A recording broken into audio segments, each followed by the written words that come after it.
ที่เคารพและหักแพงทั้งหลาย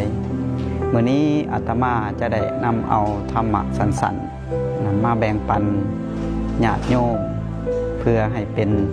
แนวทางของวัดปฏิบัติเพื่อให้เกิดความสุขความเจริญเพื่อให้เกิดความสามัคคีเพื่อให้เกิดมงคลแก่ชีวิตทุกคนทุกทานธรรมะสันๆสำหรับมื้อนี้จะใส่หัวข้อคำว่าบุคคลหาหลายอย่างเนาะในบุคคลหาหลายอย่างนั้นนักปราชญ์อาจารย์เพิ่นกล่าวไว้มีอยู่2ประการเนาะคำว่าบุคคลหาหลายอย่างนั้นเพิ่นบ่ได้หมายความว่าจะต้องเป็นคนรอจะต้องเป็นคนสวยจะต้องเป็นคนดีเลิศประเสริฐศรีทุกสิ่งทุกอย่างเพอร์เฟกต์เบอร์ทุกสิ่งทุกอย่างแต่ในความหมายของนักปราชญ์อาจารย์นั้นทานได้กล่าวไว้ว่าบุคคลหาหลายอย่างและมีอยู่2ประเภทด้วยกันประเภทอันที่1เพิ่นเอิ้นว่าบุคคลที่ทำอุปการะก่อนเนาะหรือบอกอีกอย่างหนึ่งว่าบุพการีคือบุคคลที่ทำอุปการะคุณมาก่อนโดยที่บ่หวังผลตอบแทนบุคคลเหล่านั้นบุคคลประเภทนั้นได้แก่ผู้ใดมีไผแน่เนาะยกตัวอย่างบุคคลประเภทนั้นก็ได้แก่พ่อแม่ครูบาอาจารย์หรือว่าผู้ปกครองหรือว่าผู้นำต่างๆสิ่งเหล่านี้เอิ่นว่าเพิ่นได้ทำคุณงามความดีมาก่อนได้ทำอุปการะมาก่อนบุคคลประเภทนี้นี่เป็นบุคคลที่หาหลายยากในความหมายของนักปราชญ์อาจารย์ทานเนาะเป็นบุคคลที่หาหลายยากประเภทที่1ส่วนบุคคลที่หาหลายยากประเภทที่2ก็ได้แก่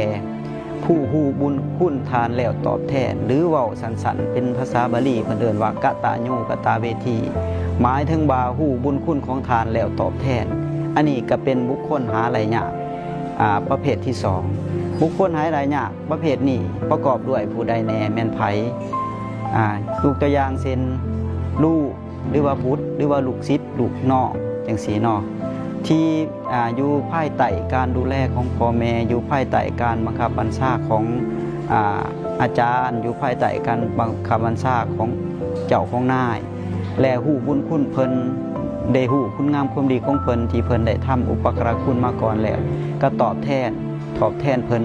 ในการตอบแทนของเพิ่นนี้บ่ว่าเขาจะตอบแทนด้วยวิธีใดก็แล้วแต่